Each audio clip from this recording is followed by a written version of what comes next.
Hello, it's Sarah and today I thought we could showcase our stay dry inserts which we now have in stock.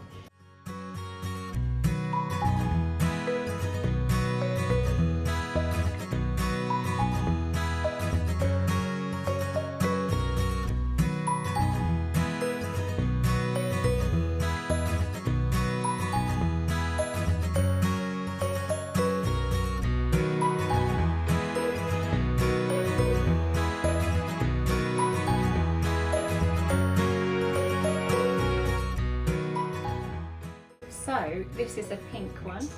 So what this is really helpful for is it can sometimes go in a wrap, and if you have a light wetter or if baby's just a newborn, that in itself can be a standalone insert within a wrap to convert it into a nappy. But otherwise I'd say generally it would be a good insert to go on top of, say, a more absorbent booster like bamboo or hemp.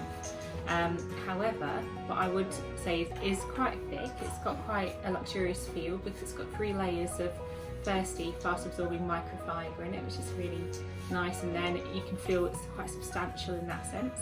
But then it also on top has the stay dry fleece layer. So what that does is, we know that microfibre will dry probably the most rapidly out of any of the inserts. It absorbs fluids. But the issue of that is we wouldn't want microfibre going against baby's skin directly, because then that can dry out baby's skin and cause a reaction. So the fleece creates a stay dry layer for baby that's nice and gentle on the skin, whilst also ensuring the fluid can then be absorbed by the microfibre part of the nappy. So yes, it's really handy. We will be selling these alongside our wraps, or they can be purchased on their own as well. And like I say, we have different colours as well. So